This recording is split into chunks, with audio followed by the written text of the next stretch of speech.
The distress signal echoed through the silence of deep space. A garbled, static-laced voice barely recognizable as human. "This is Captain Alaire Miles of the Odyssey. If anyone hears this, don't come. It's already inside. We're not alone. Please." The message cut off with a shriek, followed by a low, guttural growl that sent chills down the spine of every member of the rescue team. Commander Rafe Lynn stared at the flickering hologram, his jaw clenched. The Odyssey had been missing for weeks, presumed lost after a routine supply run to the mining colonies on Europa. Now, its final transmission had reached the Vanguard, the nearest rescue vessel, and protocol demanded a response. The rescue team assembled in the airlock, their faces pale behind the visors of their suits. Rafe glanced at his crew.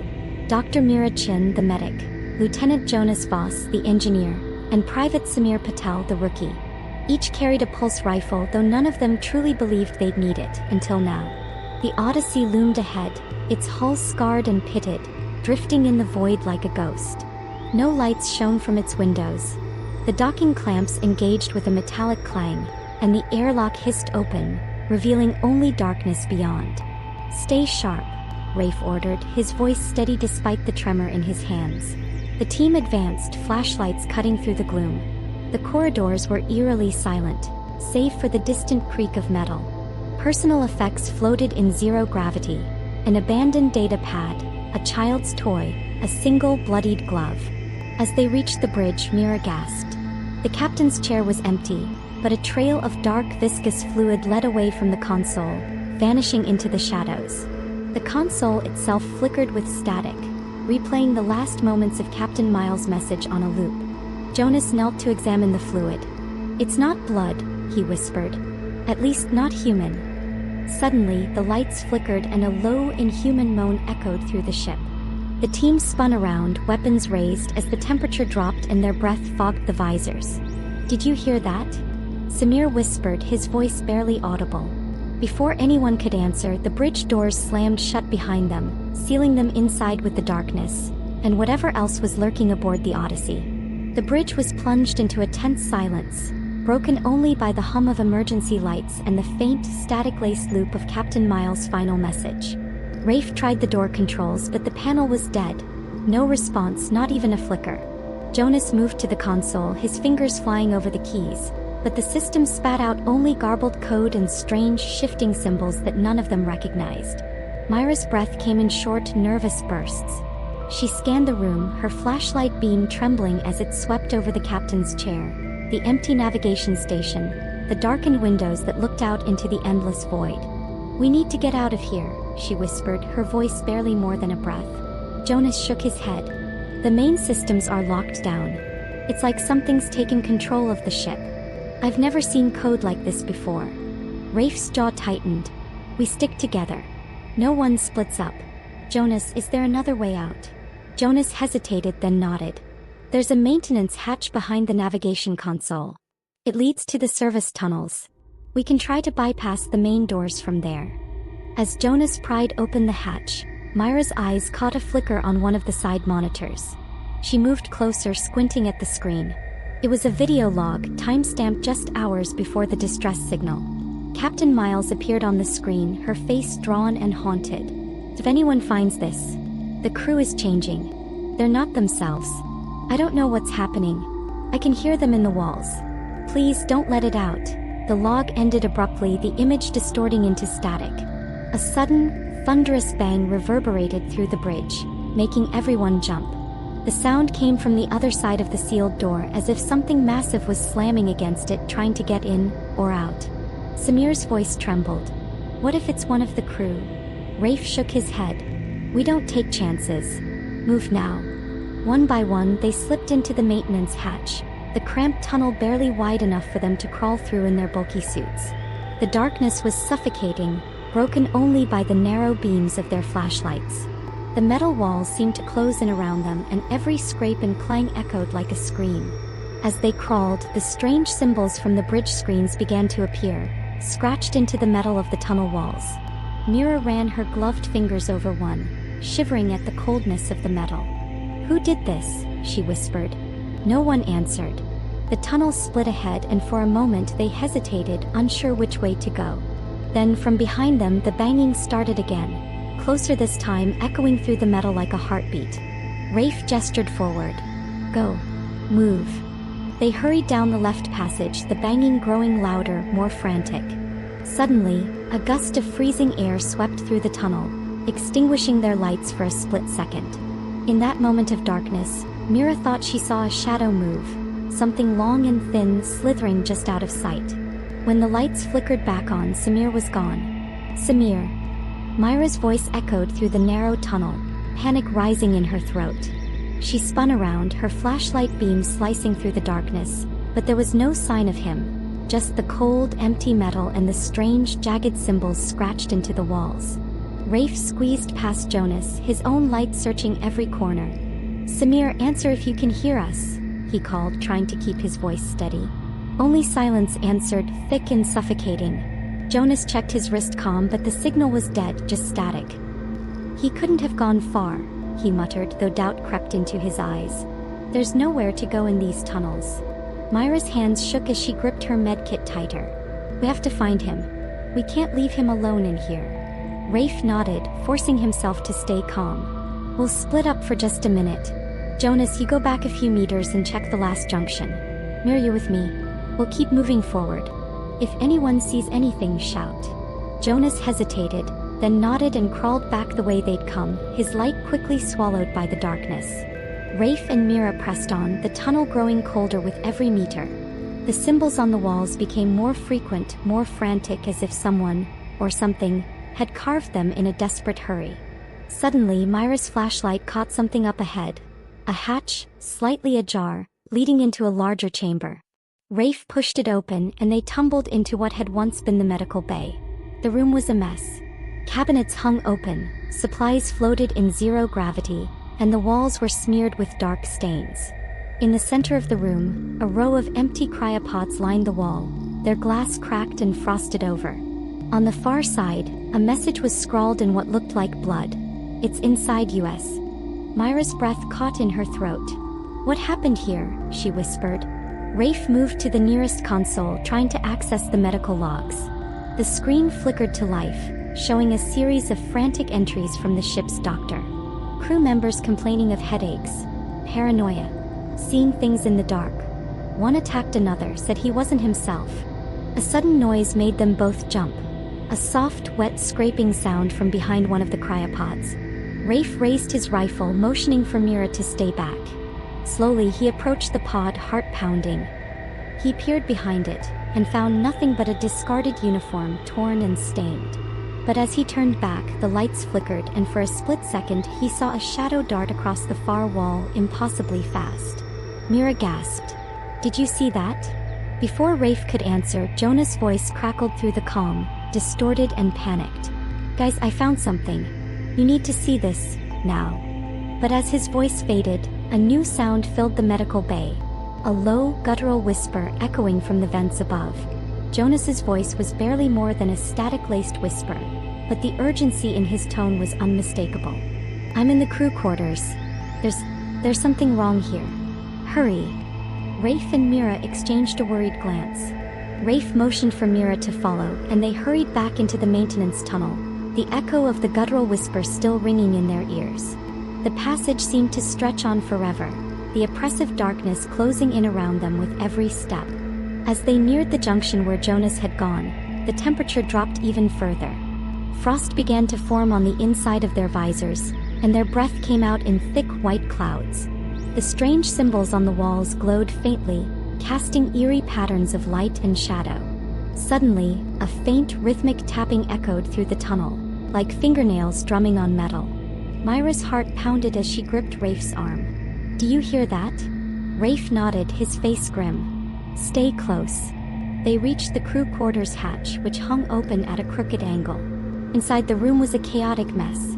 Personal belongings floated in the air, and the bunks were torn apart as if a wild animal had rampaged through. The walls were covered in more of the strange symbols, some smeared with what looked like blood. Jonas stood in the center of the room, his flashlight trembling in his hand. He pointed to the far corner where a cluster of bodies floated, their faces twisted in terror. Their eyes were wide open but completely black, No whites, no pupils, just endless darkness. Mira gasped, covering her mouth. "Oh my God." Rafe moved closer, his stomach twisting. The bodies were arranged in a circle, their hands joined as if in some grotesque ritual. In the center of the circle, a small metallic object floated. A data chip, blinking with a faint blue light. Jonas reached out and grabbed the chip, his hand shaking. "I found this in one of their hands. Maybe it explains what happened." Before anyone could respond, a sudden high-pitched screech filled the room, making them all flinch. The lights flickered violently and the temperature plummeted even further.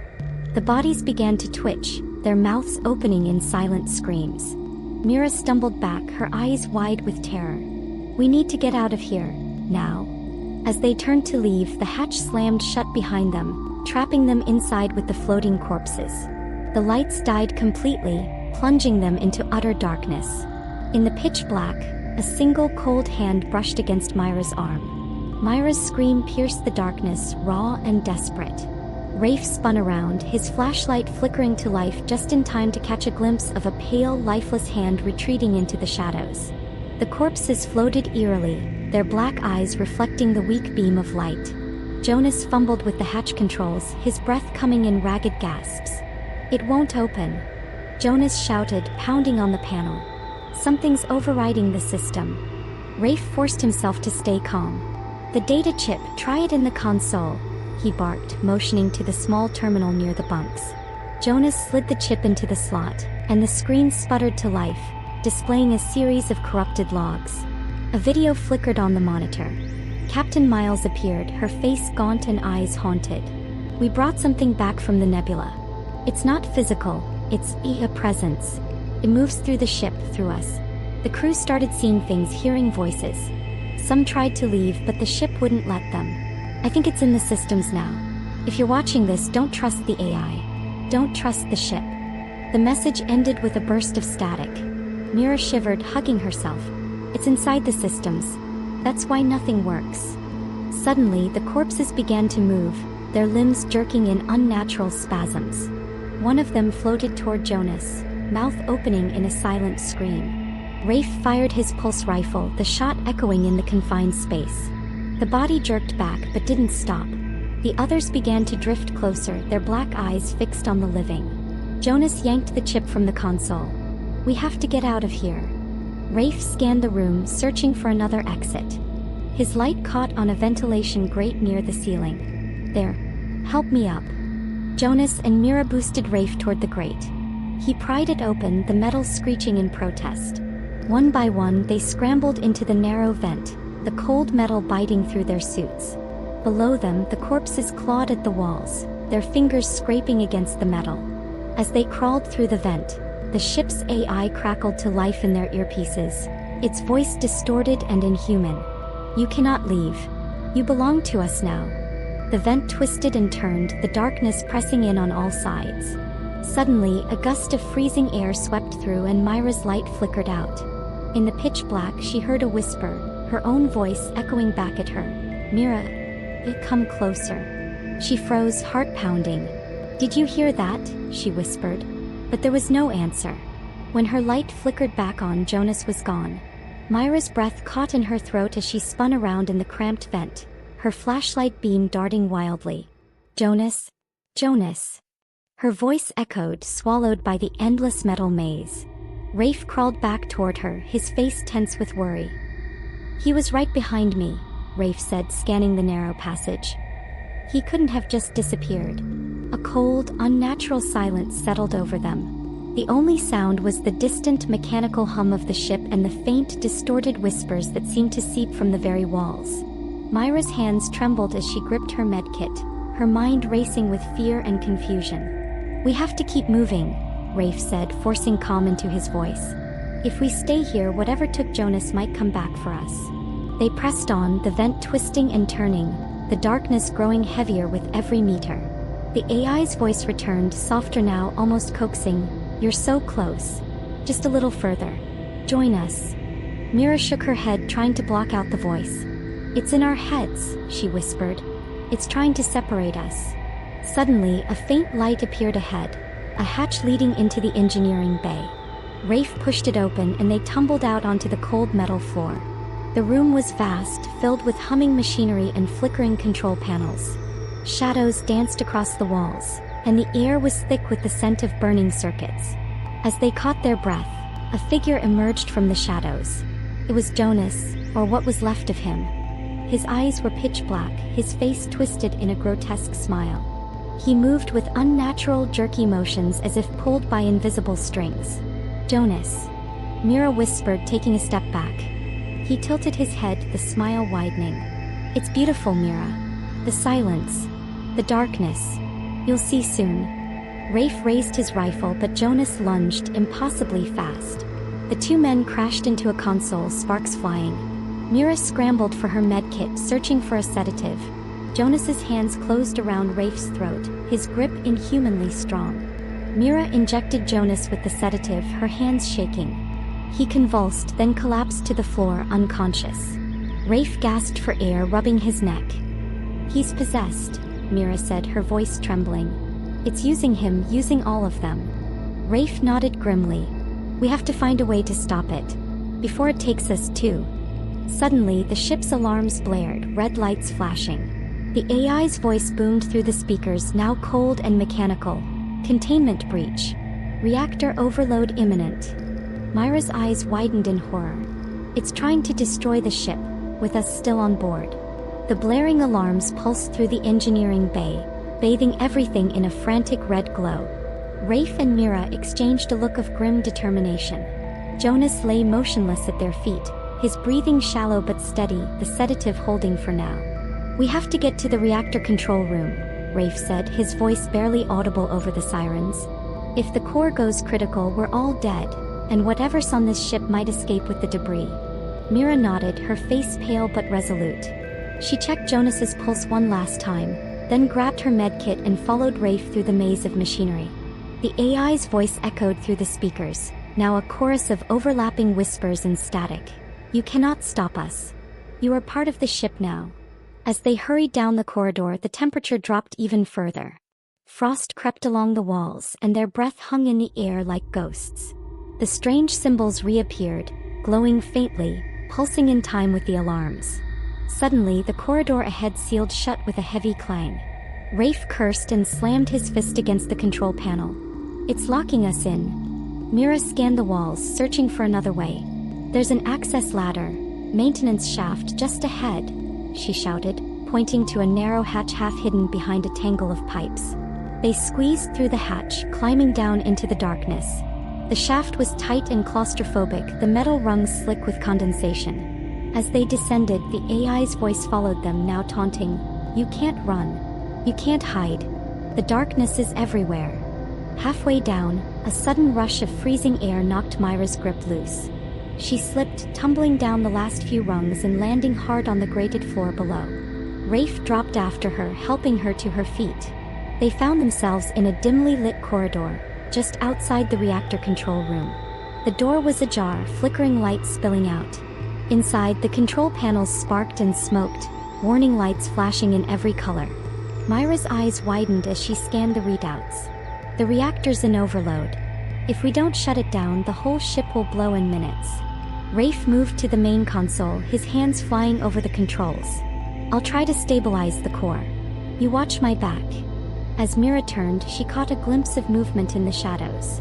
A figure, impossibly thin and long, slithering along the ceiling. She raised her flashlight, heart pounding, but the thing vanished before she could focus on it. Suddenly, the door behind them slammed shut and the lights flickered. The AI's voice returned, now a guttural growl. "You will join us. There is no escape." Rafe's hands froze over the controls as the temperature plummeted and the reactor's hum grew louder, vibrating through the floor.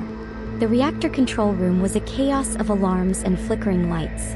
Rafe's fingers danced over the console, desperately trying to override the overload sequence. Mira kept her back to him, scanning the shadows for any sign of movement. The air was thick with the scent of ozone and burning circuits, and the oppressive cold seemed to seep into their bones. Suddenly, a metallic clang echoed from the far side of the room. Mira spun around, her flashlight beam catching a glimpse of something slithering behind the reactor core, long, thin, and impossibly fast. The AI's voice, now a guttural chorus, filled the room. "You cannot stop the darkness. You are already ours." Rafe cursed under his breath. "The controls aren't responding. It's like the system is fighting me." Myra's eyes darted to the emergency manual override, a heavy lever encased in a glass box. "We can use the manual shutdown," she shouted, rushing to the lever. As she smashed the glass and reached for the handle, a sudden force slammed her against the wall, pinning her in place. She gasped, struggling to breathe as invisible hands tightened around her throat. Rafe abandoned the console and lunged toward Mira, but something blocked his path, an icy, invisible barrier that numbed his skin and filled his mind with whispers. He could see Myra's lips moving, her eyes wide with terror, but he couldn't reach her. From the shadows, a figure emerged. Jonas, his eyes black as the void, his movements jerky and unnatural. He grinned, his voice layered with the AI's guttural tone. "You should have left. Now you'll join us too." Rafe backed away, searching for anything he could use as a weapon. His hand closed around a heavy wrench and he swung it at Jonas. The blow connected, sending Jonas sprawling, but the possessed man only laughed, rising to his feet with inhuman speed.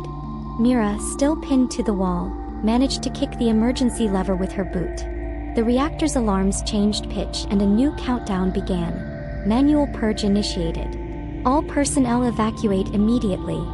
The force holding Mira vanished and she collapsed to the floor, gasping for air. Rafe grabbed her arm, pulling her to her feet.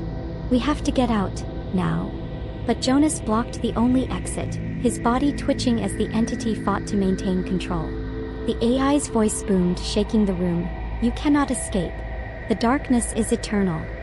The reactor's hum grew louder, the floor vibrating beneath their feet. Rafe and Mira exchanged a desperate glance, realizing they had only moments to act. Suddenly, the emergency lights flickered, and the slithering shadow reappeared, coiling around Jonas and dragging him screaming into the darkness.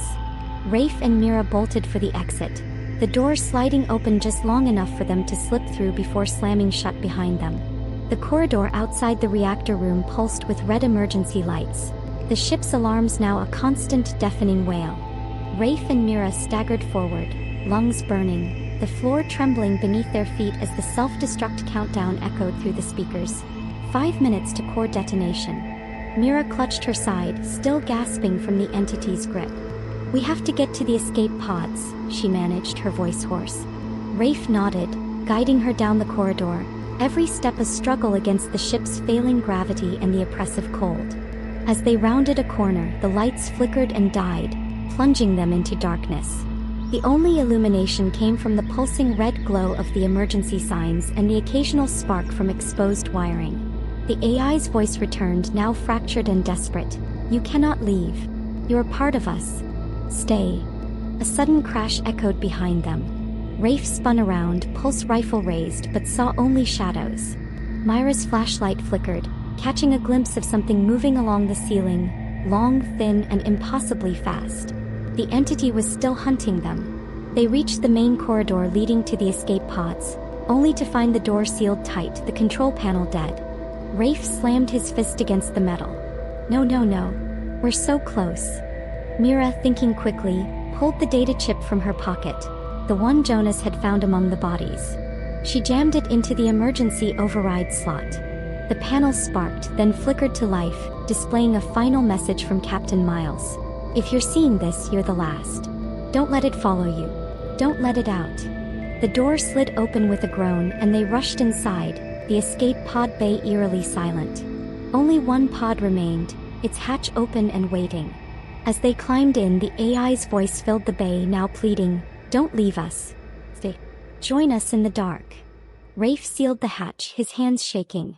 Mira initiated the launch sequence, her eyes never leaving the small porthole. As the pod detached from the Odyssey, the ship's hull shuddered, explosions rippling along its length. But just as the pod shot away, a shadowy tendril lashed out from the burning ship, striking the pod's hull with a metallic clang.